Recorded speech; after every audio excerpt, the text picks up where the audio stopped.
Hello friends, मलीना ये 2000 की movie आज मैं आपको एक्सप्लेन करने वाला हूँ। एक छोटा लड़का एक औरत के प्यार में पड़ जाता है। इसके बाद क्या होता है, ये आज की मूवी की स्टोरी लाइन है। इस मूवी की स्टोरी लाइन तो सिंपल लगती है, पर बहुत सारी चीजें रिवील करती है। सोसाइटी किस तरीके से लोगों को देखती है और स्पेशली औरतों को देखने का सोसाइटी का नजरिया, इसकी एक कंप्लीट इनसाइट ये मूवी देकर जाती है। मूवी स्टार्ट होती है और मूवी की सेटिंग हमें दिखाई जाती है। मूवी जो है ये इटली के एक शहर में चल रही है। हमारा मेन कैरेक्टर एक छोटा लड़का रिनेटो हमें दिखता है। इनकी कंट्री में वॉर का ऐलान हो चुका है, पर आज उसे बाइसिकल मिली है तो ये बहुत खुश है। बाइसिकल लेकर ये बड़े बच्चों के पास चला जाता है। इन बड़े लड़कों का एक एक्सक्लूसिव गैंग है जिसने रेनेटो को भी शामिल होना है। इसी वजह से इसने साइकिल बाय की है, क्योंकि इन सब के पास साइकिल है। रेनेटो जब साइकिल लेकर आता है तो इसके वो फ्रेंड्स बन जाते हैं। ये बात ही कर रहे होते हैं, तभी वहां से मलीना आती है। ये सब लड़के बैठ जाते हैं और मलीना को देखने लग जाते हैं। रेनेटो मलीना को पहली बार देखता है, तभी उसे प्यार हो जाता है। मलीना एक बहुत ही ब्यूटीफुल औरत होती है और सब लोग इसके पीछे होते हैं। जब मलीना इनसे पास हो जाती है तो अलग कॉर्नर पर आ जाते हैं और फिर से उसे देखते हैं। ऐसा करते करते शहर तक वो पहुंचते हैं। मलीना इन सब के एक टीचर की लड़की होती है। ये टीचर डेफ होता है, तो मलीना को लेकर इनसे वो बहुत मजाक करते हैं। ये सब लड़के समुंदर के पास बैठकर अपने आप को मेजर कर रहे होते हैं। इसमें से एक लड़का ब्रैग करता हुआ कहता है, यह लड़का कहता है कि मलीना ने मुझे एक बार सिगरेट लाने के लिए बोला था। जब मैं वहां गया तो उसने अपना रोब नीचे गिरा दिया। मैंने उसे पूरा नेकेड देखा है। इसी तरीके की स्टोरीज सब लोग मलीना के बारे में बना रहे हैं। तो फिर इमेजिन करता है कि वो भी मलीना के घर के सामने है और मलीना ने उसे सिगरेट लाने के लिए बुलवाया है। उसके फ्रेंड ने जो स्टोरी कही थी, यही स्टोरी अपने माइंड में वो रिक्रिएट करता है। रेनेटो को लगता है कि वो बड़ा हो चुका है। हाफ पैंट्स पहनना उसे जरा गलत लगता है, तो अपने फादर की पैंट लेता है और उसे अल्टर करवा कर लाता है। जब उसके फादर को पता चलता है तो बहुत ही चिढ़ जाते हैं, जैसे कुत्ते जैसा मारते हैं। ये अपने फादर को कहता है कि मुझे शर्म आती है। उसके फादर और वो फिर डील बनाते हैं। उस वक्त इटली में मुसोलिनी का राज था। इसके फादर कहते हैं कि जिस दिन मुसोलिनी मर जाएगा उस दिन मैं तुम्हें पैंट दिलवाऊंगा। रेनेटो भी इसके लिए मान जाता है। रेनेटो रात में जाकर मलीना के घर में एक होल बनाकर देखता है कि उसके घर में जल क्या रहा है। मलीना अपने घर में अकेली होती है। उसका हस्बैंड वॉर में चला गया होता है। रेनेटो जब बार्बर शॉप में जाता है तो मलीना के बारे में सब कुछ लोग बात कर रहे होते हैं। कहते हैं कि मलीना का कोई ना कोई तो होगा जो उसे हेल्प करता होगा। उसका हस्बैंड बाहर चला गया है तो उसका किसी के साथ अफेयर है। सिर्फ रूमर्स फैलाने का काम सब लोग करते हैं। मलीना बहुत अकेली होती है। अपने हस्बैंड का लेटर पढ़ती है, उसे बहुत बुरा लगता है। रेनेटो अब उस पर हमेशा स्पाई करने लग जाता है और सब कुछ देखता है। वो फिर से रात में होल से मलीना के घर में देखता है। मलीना म्यूजिक सुनकर डांस कर रही होती है। ये शहर में जाकर सिर्फ धुन से शॉपर को बता रहा होता है कि उसे ये गाना चाहिए। शॉपर बेचारा परेशान हो जाता है। वो उसे बोल के लिए कहता है। रेनेटो को बोल याद आते हैं और ये सीडी वो बाय कर लेता है। रात में यही सीडी लगाकर वो सुनता है। इसके पास एक छोटी सी बुक होती है जिसमें न्यूड पेंटिंग्स होती है। इसमें भी वो मलीना को ही देखता है। मलीना को देखकर इमेजिन करता है कि वो उसके पास आ चुकी है, वो उसके रूम में ही है और अपने आप को प्लीज करने लग जाता है। समुंदर के पास आकर मलीना को एक लेटर लिखता है। उसमें लिख रहा होता है कि मुझे पता है कि तुम्हारे लाइफ में मेरे सिवा कोई भी नहीं है। जो भी लोग कहते हैं यह सब कुछ गलत है। इसका कुछ भी करेज नहीं होता, और लेटर फेंक देता है। मलीना का अब वो पीछा करते करते शहर में भी आ जाता है। शहर में हम देखते हैं तो सब लोग मलीना को देख रहे होते हैं, जवान बूढ़े सब लोग। रेनेटो फिर मलीना का पीछा करते करते एक घर तक आ जाता है। इस घर में ऊपर की खिड़की से मलीना के लिए कोई चाबी फेंकता है और मलीना अंदर चली जाती है। जैसे लोग कहते ही है, वैसे रेनेटो को लगता है कि इसका इस आदमी के साथ अफेयर चल रहा है। अब रेनेटो को लगता है कि उसके साथ धोखा हुआ है। वो थिएटर में बैठा हुआ दिखता है और थिएटर में जो फिल्म चलती है इसमें भी उसे अपना ही सीन दिखता है। इसमें वो मलीना को कन्फ्रंट कर रहा है कि क्यों उसने उसे दगा दिया। ये हार्ट ब्रोक हो जाता है। इसे और भी क्यूरियोसिटी है कि मलीना किसके साथ है, तो फिर से उसका पीछा करता है। ये घर सेकंड फ्लोर पर होता है, तो चढ़कर सेकंड फ्लोर पर आ जाता है। जब ये चढ़कर ऊपर आ जाता है तब ये मलीना के फादर का घर होता है। इससे फिर से अच्छा लगने लग जाता है।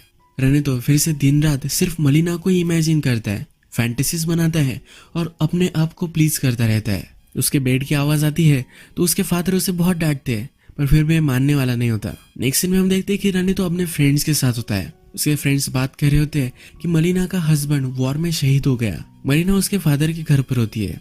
यहाँ भी रेनेटो आ जाता है। उसे बाहर से ही देखता है, पर वो इमेजिन करता है कि वो अंदर चला गया है। जाकर कह रहा है कि हमेशा मैं तुम्हारा ख्याल रखूं, सिर्फ मुझे थोड़े से साल दो बड़ा होने। इसके बाद उससे किस कर रहा है, यह सब इमेजिन कर वहां से चला जाता है। अब रने तो जहाँ भी जाता है तो सब लोग मलिना के बारे में बात कर रहे होते हैं। मलिना का किसके साथ अफेयर है इसकी वो थेरीज बनाते हैं। रने तो कोई अच्छा नहीं लगता। ये लोग जब रने तो को दूध लाने के लिए कहते हैं तो इसमें वो थूक देता है। मलिना के खिलाफ कोई जाए ये उसे अच्छा नहीं लगता। रने तो फिर चर्च जाता है। चर्च में वो डायरेक्टली गॉड से बात नहीं कर सकता क्योंकि उसे अपनी एज का नहीं लगता। वो एक अपोस्टल से अपनी सब बात कहता है। वो कहता है कि हम एक डील करते हैं, मलिना को तुम सही से रखना और मैं हमेशा तुम्हारे लिए कैंडल चलाता रहूंगा। रने तो एक दिन जब मलिना पर नजर रख रहा होता है तो वो अपने कपड़े निकाल रही होती है तो उसका ब्लाउज वो बाहर ही रख देती है। रने तो जाकर ये ब्लाउज लेकर आता है। ये फिर से रात में मलिना को इमेजिन करता है और ये ब्लाउज अपने फेस पर रख कर रात में सो जाता है। अगले दिन इसके फादर ही देखते हैं। घर में बहुत ही तमाशा खड़ा हो जाता है। इसकी मदर रोने लग जाती है। इसके फादर इसे मारने लग जाते हैं। ये ब्लाउज इसकी मदर जला देती है। सब लोग अब डिस्टर्ब हो जाते हैं। इसके फादर इसका रूम बंद कर देते हैं। रने तो बाहर नहीं जा सकता तो खाना पीना छोड़ देता है। ये बीमार पड़ जाता है तो डॉक्टर को बुलवाया जाता है। डॉक्टर कहते हैं इसे बाहर जाना चाहिए। फिर से इसका रूटीन स्टार्ट हो जाता है। एक दिन मलिना के फादर को एक लेटर मिलता है। उसमें लिखा होता है कि मलिना सब गांव के साथ सो रही है। मलिना के फादर को बहुत ही बुरा लगता है और वहां से वो चले जाते हैं। रनेतो का फ्रेंड मलिना के बारे में बुरी बातें कर रहा होता है तो रनेतो और उसका फाइट हो जाता है। अब रनेतो फिर से मलिना के घर में झांक कर देख रहा होता है। रात में वो देखता है तो वहाँ एक आर्मी ऑफिसर आ चुका है। यहाँ रनेतो को पता चलता है कि इन दोनों में रिलेशनशिप है। जब ऑफिसर मलिना के घर से बाहर निकलता है तो उसे एक डॉक्टर देखता है। डॉक्टर उसके पास जाकर कहता है कि मलिना मेरी फियांसे है, तुम कैसे उसके घर से बाहर निकल सकते हो। इन दोनों में फाइट हो जाती है। तभी डॉक्टर की वाइफ भी वहां आ जाती है। डॉक्टर की वाइफ इसका पीछा ही कर रही थी क्योंकि इसे पता था कि इसका कहीं ना कहीं चक्कर चल रहा है। यहाँ और भी लोग आ जाते हैं और एक बड़ा इशू बन जाता है। सबको लगता है कि मलिना ने डॉक्टर के साथ यानी एक मैरिड आदमी के साथ संबंध बनाया है। इसी वजह से इसे जेल भी हो सकती है। मलिना अब एक लीगल ट्रबल में है तो एक एडवोकेट के पास आती है। जब इसका कोर्ट चलता है तो डॉक्टर कहता है ये मेरी फियांसे है। मलिना से सवाल पूछे जाते हैं। मलिना कहती है कि डॉक्टर सिर्फ मेरे घर पर एक बार ही आया था और वो भी मेडिसिन देने के लिए। हम दोनों में कुछ भी संबंध नहीं है। ये डॉक्टर वो कितना स्टर्ड है यही दिखाने के लिए मलिना का और उसका रिलेशनशिप है ये बता रहा था।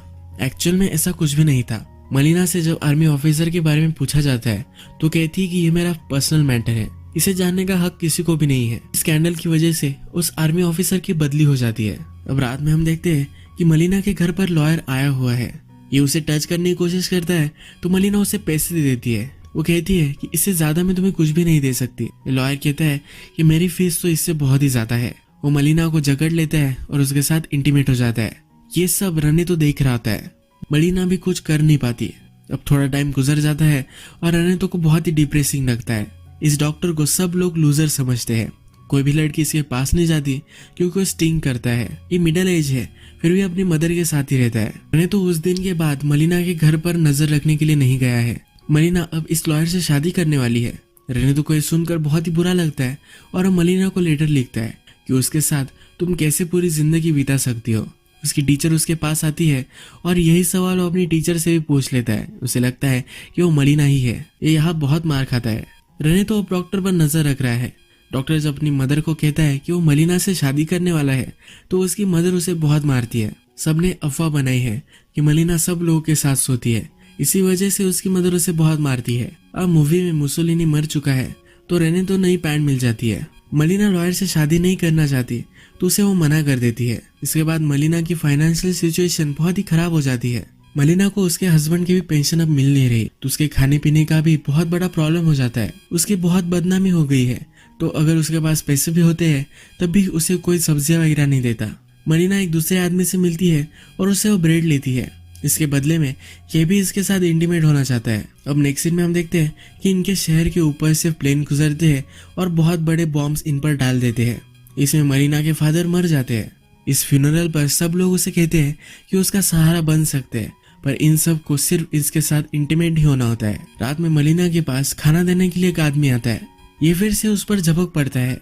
इस बार मलिना रेजिस्ट नहीं करती। अब नेक्स्ट सीन में हमें दिखता है कि मलिना ने पूरा मेकओवर कर लिया है। मलिना पैसे कमा सके इसलिए प्रोस्टिट्यूशन में चली जाती है। ये सब देखकर रनितो को बहुत ही बुरा लगता है। ये डिप्रेस्ड हो जाता है, कुछ भी खाना पीना नहीं कर रहा होता। सबको लगता है कि भूत ने इसे पछाड़ लिया है। इस पर सब ट्रीटमेंट होती है। चर्च में भी इसे लेकर जाया जाता है।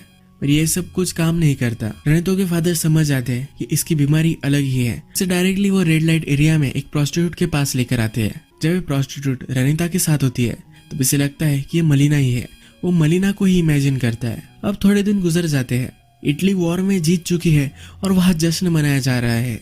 मलिना प्रोस्टिट्यूशन करने लग गई है तो गांव की सब औरतें अब उस पर बहुत ही चिड़ी हुई है। अब सब वाइफ डिसाइड करती है कि वो मलिना को शहर से बाहर निकाल देगी। उसे बहुत मारते हैं। मलिना भी वहां से निकल जाती है। रनी तो मलिना को जाते हुए देखता है। थोड़े दिनों बाद मलिना का हस्बैंड गांव में आ जाता है। ये मरा नहीं था, इसका हाथ टूट गया था और सबको लगा था कि ये मर चुका है। ये गांव में आता है पर इससे कोई बात नहीं कर रहा था। जब ये अपने घर पर पहुंचता है तो वहाँ इमिग्रेंट्स रह रहे होते हैं। ये फिर आर्मी के ऑफिस में आ जाता है। यहाँ उसे बताया जाता है कि मलिना प्रोस्टिट्यूट बन चुकी है। इसे बहुत ही दुख होता है। ये नीचे आकर अपने कुछ फ्रेंड से बात करता है, मलिना के बारे में पूछता है। ये सब कहते हैं कि किसी रेड लाइट एरिया में होगी। ये इसकी इंसल्ट करते हैं। हस्बैंड और उनकी फाइट हो जाती है पर हस्बैंड ही गिर जाता है। उसका हाथ टूटा हुआ है तो उठ नहीं सकता। रेनेतो भी उसका पीछा करते करते ये सब देख रहा होता है तो उसे वो सहारा देता है। रात में हस्बैंड अपने घर पर होता है तो उन्होंने तो चुपके से जाकर उसे चिट्ठी देकर आता है। वहां से वो भाग जाता है। इस चिट्ठी में लिखा होता है कि तुम्हें जो भी सब लोग कह रहे हैं ये सब कुछ गलत है। सब बुरी चीजें लोग मलिना के बारे में कहते हैं पर मुझे पता है कि वो हमेशा तुमसे ही प्यार करती थी। उसने जो सब चीजें की उसने सिर्फ अपना गुजारा करने के लिए की। रनेतो को पता है कि मलिना कहाँ गई है तो उसकी लोकेशन वो बता देता है। हस्बैंड भी मलिना को लेने के लिए चला जाता है। थोड़े दिनों बाद मलिना और उसका हस्बैंड गांव में वापस आ जाते हैं। सब लोग इन्हें देखने लग जाते हैं पर इन्हें कुछ फर्क नहीं पड़ता। नेक्स्ट दिन मलिना सब्जी लेने के लिए आती है। यहाँ सब लोग बात कर रहे होते हैं। फिर से वापस आना यह बहुत करेजियस था। मलिना को कुछ लोग सिंपथाइज करने लग जाते हैं। उसने इतना सब कुछ झेला है तो उन्हें बुरा लगता है। मलिना का हस्बैंड अब उसके साथ है, उसे प्रोटेक्ट कर सकता है। इसी वजह से उसे फिर से अब सब लोग रिस्पेक्ट देने लग जाते हैं। मलिना घर वापस जा रही होती है तब उसकी सब्जियां नीचे गिर जाती है। रनी तो उसके पास जाता है और ये सब उठाने में उसे मदद करता है। जाते जाते उसे कहता है कि अब तुम्हारी लाइफ के लिए गुड लक। मलिना भी स्माइल देती है और रनी तो वहां से चला जाता है। रनी तो कहता है कि अब मैं वहां से भाग गया। मेरी इनोसेंस से, मेरी पुरानी लाइफ से मैं भागता ही चला गया। उसके बाद मैं बहुत सारी लड़कियों के साथ रहा हूँ। वो हमेशा मुझसे पूछती थी क्या तुम मुझे याद रखोगे, पर हमेशा सिर्फ मैंने मलिना को ही याद रखा है। यही ये मूवी एंड हो जाती है। अगर हम इस मूवी में देखें तो मलिना का हस्बैंड चला गया तो सोसाइटी सब उसके खिलाफ हो गई। उसके पीछे रूमर्स बना लग गई। वो एक औरत है तो सिर्फ उसे ऑब्जेक्टिफाई करने लग गए। मलिना उनकी सेक्सुअल डिजायर्स कंप्लीट करने का सिर्फ एक जरिया था। रनेतो भी मलिना से अट्रैक्टेड था और फर्स्टली उसे ऑब्जेक्टिफाई कर रहा था। पर वो जब मलिना को दिन रात देखने लग गया तो उसे पता चला कि मलिना के लाइफ में चल क्या रहा है, वो क्या कर रही है, उसके साथ क्या हो रहा है, उसकी हालत कैसे है और ये उसे कैसे शेप कर रहे हैं। ये सब वो देखने लग गया। उसे सोसाइटी पर गुस्सा आने लग गया। किसी की भी लाइफ में क्या चल रहा है ये कभी हम जान नहीं सकते। उसके बारे में रूमर करना कितना गलत है ये मूवी हमें बताती है। मलिना को सब लोग जो समझते थे बाद में मलिना वही बन गई। उसके बाद भी सब लोगों ने उसे मार मार कर गांव से बाहर निकाल दिया। मैं तो समझ गया था कि वो सचमुच में अगर मलिना से प्यार करता है तो मलिना को उसे जाने देना चाहिए। इसीलिए मलिना का हस्बैंड वापस आया तो मलिना के बारे में सब कुछ सच उसने उसे बता दिया। आज का वीडियो हम यही खत्म करते हैं। अगर आपको वीडियो अच्छा लगा तो प्लीज वीडियो को लाइक कर दीजिएगा। बहुत सारी ऐसी मूवीज लेकर आता रहते हो तो प्लीज चैनल को सब्सक्राइब कर दीजिए और बेल नोटिफिकेशन आइकन दबाने में मत भूलिए। हम फिर से मिलेंगे और एक नई मूवी के साथ। तब के लिए थैंक यू और आप अपने आप का ख्याल रखिए।